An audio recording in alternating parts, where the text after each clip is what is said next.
My daughter is seriously injured and in critical condition. I suddenly received a call from my son. I was on an overseas trip, but upon learning about my granddaughter's emergency, I immediately returned home. However, it was already too late, and I didn't make it in time. My 5-year-old granddaughter had passed away and was placed in a small urn. A year later, when I went to visit the grave, I saw a little girl praying there. To my surprise, it was my granddaughter who was supposed to have died. She saw me and happily ran towards me. While doubting my eyes, I hugged her tightly. Then, I heard the terrifying truth I had been unaware of all this time, and the flames of revenge were ignited within me. I'm Lily, 63 years old. My husband has already passed away, and I live alone. My 40-year-old son and his wife have a 4-year-old girl and a 3-year-old boy, and they lived about a 3-hour drive from my house. My son Tyler and his wife Isabella would visit my house with their children a few times a year. These were precious and joyful times for me, but there was something that concerned me a little. It was about my granddaughter, Sophia. Somehow, I couldn't shake the feeling that she was being treated differently from her brother, Jacob. I first noticed this one day when my son and his wife were staying overnight. Tyler and Isabella took only Jacob shopping, saying they were going to buy him toys. After they left, Sophia looked at me with her adorable eyes and said, "Grandma, I'm hungry." "Oh, I'm sorry I didn't notice. I'll make something for you right away." I grabbed a frying pan and made her some pancakes, which she had previously said were delicious. When I put them on a plate and added butter and syrup, Sophia beamed with a big smile. "Wow! It smells so good. Be careful not to burn yourself, sweetie." "Okay. Thank you, Grandma." As I cut the pancakes into bite-sized pieces for her, Sophia's eyes sparkled as she stuffed her mouth full. Watching her, I felt a sense of healing. Sophia said, "It's so fluffy and delicious," while gulping down her milk. Just then, I heard the front door open and heavy footsteps echoing. "Sophia, why are you the only one eating? Give that to Jacob. I'm about to make some for him too, don't say things like that." As I was about to go to the kitchen, Tyler abruptly took the pancakes away from Sophia and fed them to Jacob. Seeing this, Sophia's face fell, and she hung her head dejectedly. Feeling sorry for Sophia, I once again said, "I'll make new ones for Jacob," but Tyler refused, saying, "There's no need for that. There's no need to take food away from her when she's still eating. Sophia doesn't eat much. Right? You're full, aren't you?" Sophia had just started eating the pancakes, so there was no way she could be full. I told Tyler this, but he didn't seem to be listening to me at all. "Mother-in-law, please don't worry about it. We're having trouble with Sophia always wanting food even though she hardly eats anything. It's just a waste to give her food." At that moment, I felt something odd about the cold look Isabella gave Sophia, despite her being her own daughter. Seeing Sophia's sad face, I thought she might be unable to speak up, so I argued with them that can't be true, but they wouldn't listen to me. Just then, I felt a tug on the hem of my apron. When I looked down, Sophia was signaling to me with her small hand, looking at me with an expression that seemed to want to say something. "I'm going to get some drinks. Sophia, would you like to help me?" She nodded, and when we went to the kitchen together, Sophia whispered, "It's okay, it always happens. I'm the big sister, so I give it to Jacob." With an unsettled feeling, I was arranging drinks on the table while Sophia was eagerly helping me. "Sophia, stop lying about being hungry when you're not. Now that you have a little brother, you need to act more like a big sister." As Sophia apologized with a dejected, "I'm sorry," after being scolded by her parents, my heart ached. And when I looked closely, I saw Sophia quietly rubbing her stomach. She must have still been hungry. Thinking that Sophia wouldn't tell me the truth if I asked her about the situation right there, I gently took her hand when we were alone. "If there's anything, you can tell me. I won't tell your mom and dad. I feel lonely because they only dote on Jacob." Sophia let slip her true feelings. I squeezed her hand tightly and said softly, "You can rely on me." Sophia smiled happily and hugged me. "Such a small child is hurting like this. I have to do something about it." As I observed, I noticed that my son and his wife hardly spoke to Sophia, and she was playing by herself. In contrast, they doted excessively on Jacob. Thinking this couldn't continue, I sat down with them after the children had gone to sleep and had a serious talk. However, they remained adamant, saying, "That's just Sophia's imagination. We're raising them without favoritism. In the first place, it's only natural that things changed dramatically for her when her brother was born, after being treated like a princess until then. That's right. Sophia is the older sister, so she needs to be a little more patient." While there was some logic to what they were saying, the fact remained that a small child was being hurt. "I won't forgive you if you continue to make Sophia suffer like this. Even though we live apart, I'll be keeping a close eye on you." I drove this point home to them, but they brushed me off, saying, "Don't worry about it. Enjoy your trip. Don't forget to bring us souvenirs." The next day, they quickly packed up and left after breakfast. "I need to do something about this, I'm worried." While considering what I could do, I went on a planned overseas trip with my friends. When I mentioned the situation to a friend who was traveling with me, I got an idea that I planned to implement when I returned home.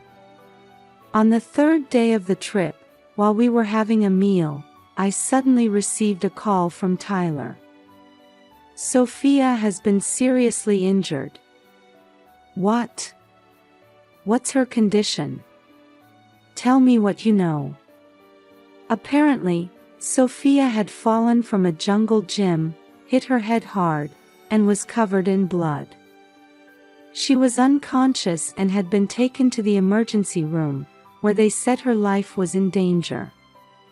I couldn't sit still and told my friends about the situation, then booked a return flight ticket. It wasn't possible to leave that day, so I took a flight the next day.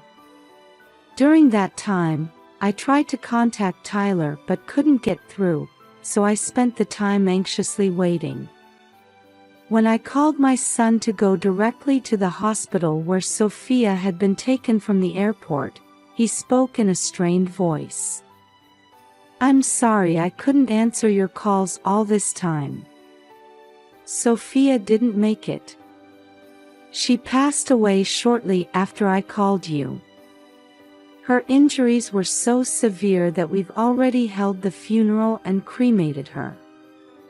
As I was at a loss for words, my son sent me a photo of a small urn. Sophia. How did this happen? After crying silently in the airport lobby for a while, I told Tyler I was coming to his house, but he hesitated, saying, "That's a bit." It was so sudden, and Isabella is still in shock, so could you please leave us alone for now? I understood that Isabella must be extremely shocked after losing her precious daughter. Understanding those feelings, I reluctantly trudged home with a heavy heart. I placed a photo of Sophia in the living room. As the feeling that I would never see her again overwhelmed me, I couldn't stop my tears. At that time, I noticed that something I had ordered had arrived in the mailbox, but thinking there was no use for it now, I carelessly put it in the bag I always use. Some time later, when I called my son, I was told that they had interred Sophia's remains in the same grave where my husband rests. What? Why didn't you tell me? Isabella said she absolutely didn't want to see you. Remember when we last met, you suspected her of favoring only Jacob? Since then, he said, she had been unable to recover from her wounded heart. I've done something terrible to her. Can't you help me make amends? I want to apologize properly. No, just leave us alone now. I don't like you prying into our affairs either. In the end, I wasn't allowed to go to my son's house, and they even asked me not to visit the grave because it would be painful to run into you there by chance. Then, Tyler and Isabella said they couldn't bear to live in the place where they lost Sophia and moved to a different area, and we eventually became estranged. And so, I spent my days crushed by sadness and regretting my words. A year later, on the anniversary of Sophia's death, I decided to visit the grave. Surely I wouldn't run into Tyler or Isabella if I went in the evening. As I headed to the grave with white flowers, I saw a small child crouching and praying in front of our family grave. Wondering who it could be, I called out, "Hello." When the child turned around, I froze in surprise. It was Sophia, who was supposed to have died. She saw me and happily ran towards me with a smile. While doubting my eyes, I instinctively hugged her tightly, feeling her warm skin as my mind went into confusion. "Grandma, were you alive?" "Yes, of course." As I listened to Sophia say these strange things, a terrible truth came to light. When I checked the gravestone, Sophia's name wasn't engraved on it. What a cruel thing to do. I'll never forgive them. They'd better be prepared. Anger and a desire for revenge began to boil inside me. I remembered something I had been carrying around and set up a certain device, then parted ways with Sophia there. I will protect Sophia's smile no matter what. 30 minutes later, I visited my son's house, where he said they had moved. I was certain they were inside, but even though I rang the doorbell, there was no answer. They were probably pretending not to be home. Unable to wait even a second longer, I flung open the front door with all my might. Tyler and Isabella inside jumped in surprise when they saw me. "Don't pretend you're not here. How did you open the front door? It wasn't locked in the first place." "Sophia. Grandma's here, you can come out now." "Huh? What are you talking about? I told you she's gone." As I called out Sophia's name loud enough to echo through the house, she came running with her cute little footsteps. I quickly moved to avoid being stopped by my son and held Sophia tightly in my arms. Seeing this, my son and his wife opened their eyes wide, seemingly unable to speak. I looked at them coldly with a stern face. I thought Sophia had passed away exactly a year ago, so why is she here? Realizing they couldn't cover it up anymore, Tyler made an unbelievable statement. We pretended Sophia had left this world because it was troublesome to have you interfering with how we raise our children. You two are the worst. It's your fault. We were raising Sophia with love, but you accused us of only doting on Jacob. That's right. It was so painful to be suspected like that for no reason. You're really inconsiderate, barging into someone's house like this. At first, the two of them were taken aback, but gradually they began to strongly accuse me. I couldn't back down now, so I showed them the photo I had taken at the grave. It showed Sophia in tattered clothes, emaciated, and covered in bruises. Those clothes are the same ones Sophia is wearing now. Don't you even change her clothes when they get dirty? Sophia runs around outside, so her clothes get torn quickly. Besides, she doesn't eat much, and those bruises are from when she falls on her own. I couldn't believe it was just from falling, given the odd locations of the bruises. Realizing this was going nowhere, I played an audio recording for them. In it, you could hear my son and his wife berating Sophia. Sophia, you're a nuisance. If you hadn't been looking out the window, this wouldn't have happened. It makes me sick. This is bad enough, but you even plan to send her to the next world. I can't believe you're my son. You two are so cruel. How did you record our conversation? They seemed surprised by the clear audio quality. So I explained that I had hidden a listening device in the pouch Sophia was carrying. Moreover, I had asked Sophia to deliberately leave that pouch in the living room. Actually, when I went on a trip with my friends a year ago, they taught me this method. So, I had ordered the device online so I could implement it as soon as I returned home. However, when I heard the news that Sophia had died, I left it unused in my bag. I had completely forgotten about it, but by chance, when I came to visit the grave, Sophia and her family had come to a nearby park. At first, they were going to leave Sophia at home alone and go on a picnic with just the three of them. But when they got into the car, a neighbor happened to pass by and said, "It's nice to go out as a family. But is she staying home alone?" pointing at Sophia, who was peeking out the window. So they had no choice but to bring Sophia along. However, as usual, only Jacob received attention, while Sophia was left alone. Sophia had been playing by herself for a while, but as she explored here and there, she ended up at the grave she had visited before. The clever Sophia remembered this place and was praying there. "So you met at that grave?" "Yes.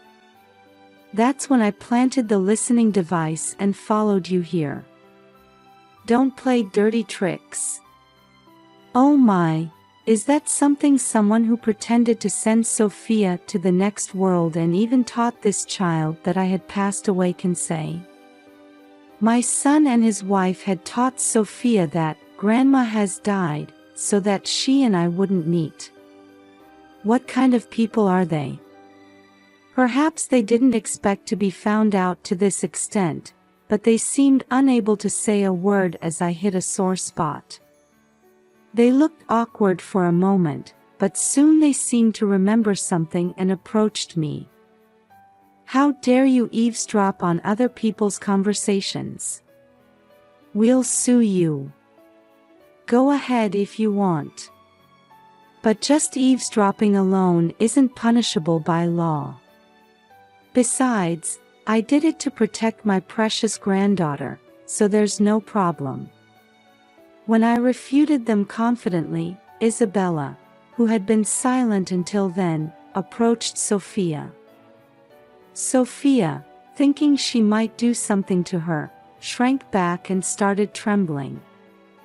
I can tell how you usually treat her just by looking at her reaction.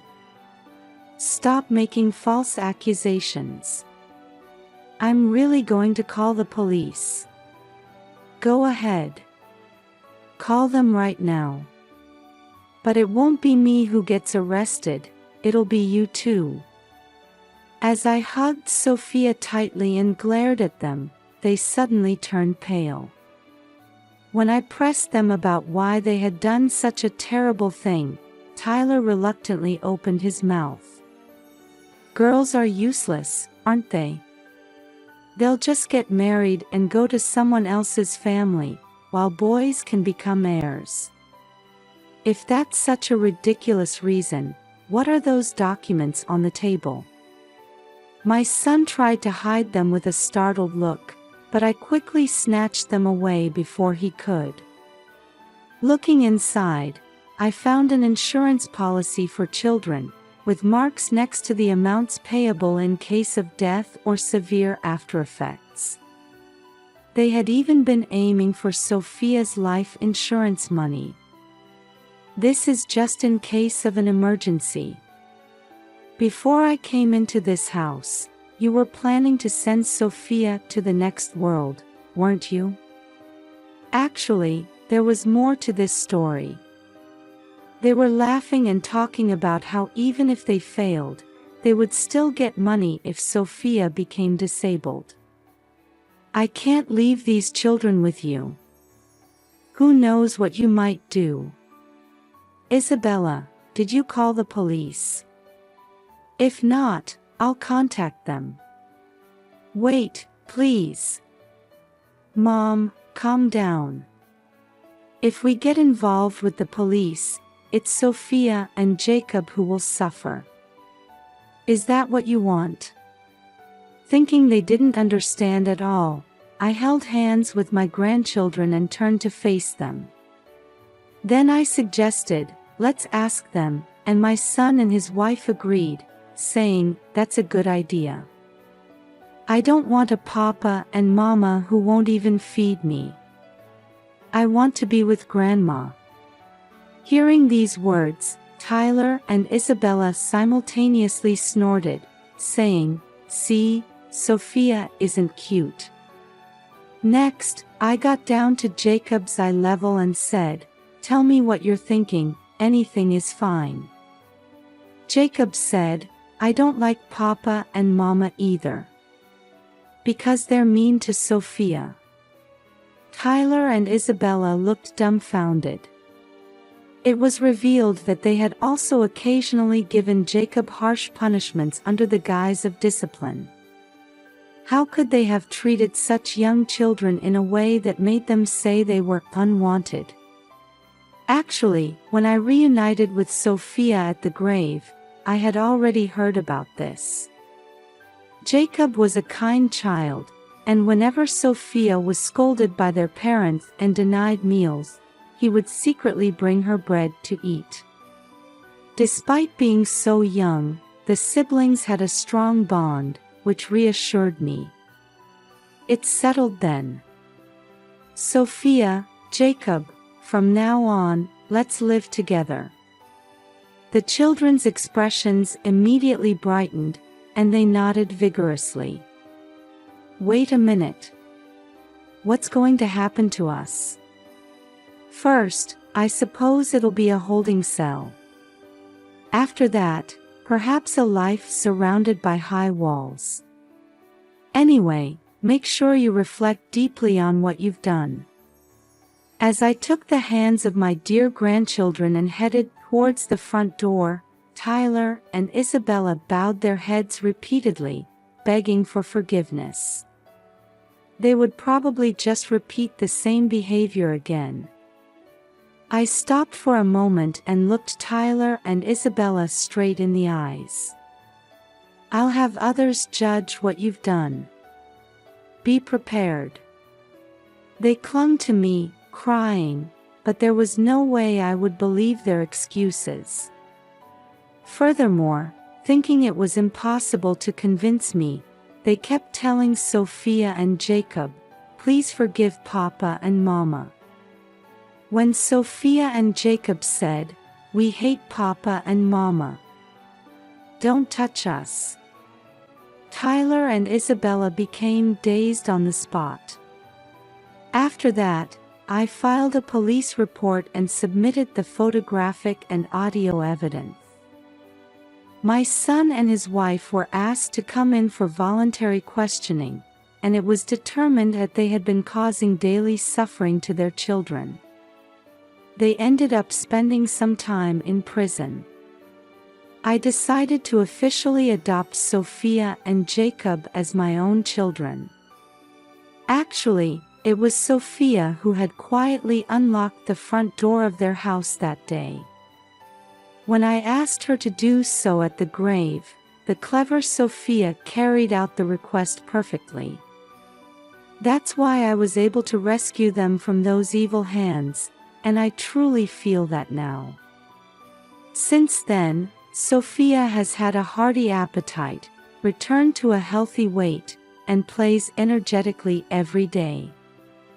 Jacob spends each day smiling and having fun with Sophia.